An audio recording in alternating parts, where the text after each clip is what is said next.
Hello everyone, welcome to my channel flavour with જેની. દૂધી almost લોકોને પસંદ નહીં હોતી. દૂધીનું શાક કોઈને ના ભાવે, પણ દૂધીની વેરાયટી બધી બહુ ફાઇન થાય. દૂધી હેલ્થ માટે પણ બહુ સારી હોય છે. તેનો હાંડવો, તેના ઢોકળા, તેના થેપલા અને ખાસ કરીને તેનો હલવો.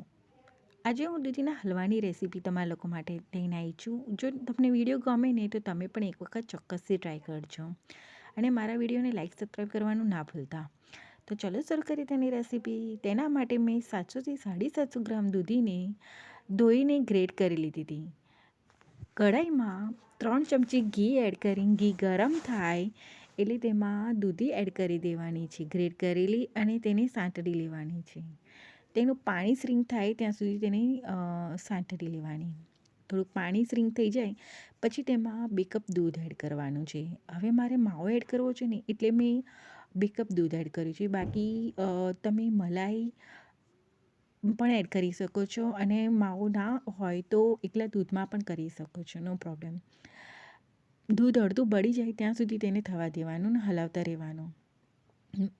હવે 750 ગ્રામ દૂધી હતી ને એટલે મેં 150 ગ્રામ માવો એડ કર્યો હતો. આમાં માવો નાખવો ઓપ્શનલ છે, એકલા દૂધમાં બી થાય, પણ માવાથી હલવાનું ટેક્સચર અને ટેસ્ટ બહુ ફાઇન લાગે છે. એટલે હું માવો એડ કરું છું. માવો એડ કરીને મિક્સ કરી લેવાનું ને હલાવતા રહેવાનું.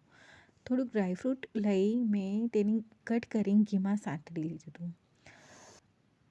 આવી રીતે ઘીમાં સાંતળી લેવાનું અને વચ્ચે વચ્ચે હલવો હલાવતા રહેવાનો. હવે 750 ગ્રામ મારી દૂધી હતી એટલે મેં અડધો કપ ખાંડ એડ કરી હતી.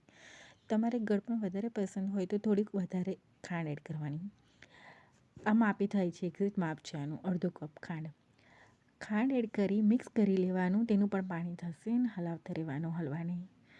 થોડુંક પાણી બળી જાય પછી તેમાં આ દૂધીનો હલવો છે ને એટલે એનો કલર આવો જ રહેશે, એ ગ્રીન નહીં થાય.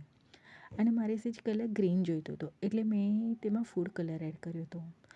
ગ્રીન ફૂડ કલર થોડોક 2 ટીપા એડ કરી અને મિક્સ કરી લેવાનું, એટલે બહુ ફાઇન કલર થઈ જશે. બાકી ફૂડ કલર નાખવો ઓપ્શનલ છે. અને કાજુ બદામ ઘીમાં સાંતળેલા હતા ને તે એડ કરી દેવાના અને મિક્સ કરી લેવાનું. છેલ્લે ધીમા તાપે થવા દેવાનું અને ઘી છૂટું પડે ને ત્યાં સુધી થવા દેવાનું. ઉપરથી 1 ચમચી ઘી પણ તમે એડ કરી શકો છો. આ હલવો સેમ બહાર જો બહુ ફાઇન લાગે છે. તો તૈયાર છે દૂધીનો હલવો. જો તમને મારો વિડીયો ગમે ને તો લાઈક સબસ્ક્રાઈબ કરવાનું ના ભૂલતા.